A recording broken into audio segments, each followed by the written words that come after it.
প্ৰাৰ্থী ভাৰতীয় জনতা পাৰ্টীৰে জয়লাভ কৰিব আৰু ৰেকৰ্ড ভোটত জয়লাভ কৰিব। গৌৰৱ গগৈৰ যথেষ্ট কষ্ট হ'ব।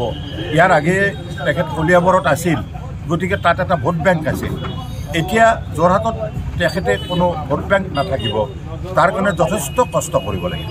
তেখেতসকলে এতিয়া নেতা সৰ্বোচ্চ এটা দল হৈছে, তাত কোনো কৰ্মী নাই, আৰু কৰ্মী নহ'লে নিৰ্বাচন জিকিব নোৱাৰে।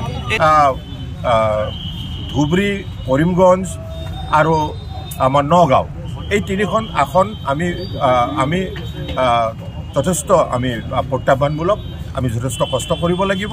গতিকে আমাৰ 12খন আমাৰ প্ৰায় নিশ্চিতই আছে আমাৰ মিত্ৰ দলৰে সৈতে, আৰু বাকী 3খনতো আমি আমাৰ প্ৰাৰ্থীক জয়যুক্ত কৰিবৰ কাৰণে আমি সম্পূৰ্ণ প্ৰচেষ্টা চলাম। ভাৰতীয় জনতা পাৰ্টীৰ প্ৰাৰ্থী শ্ৰীযুত দিলীপ শইকীয়া ডাঙৰীয়া ৰেকৰ্ড ভোটত জয়লাভ কৰিব।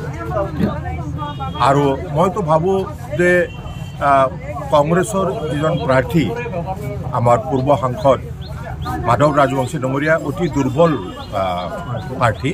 এইবাৰ যিহেতু মানুহৰ অভাৱ বা কংগ্ৰেছ পাৰ্টীৰ প্ৰাৰ্থীৰ অভাৱ, সেইকাৰণে হয়তো তেখেতে পাইছে। তেখেতৰ শোচনীয় পৰাজয় হ'ব, হয়তো ছিকিউৰিটিও বাজেয়াপ্ত হ'ব পাৰে।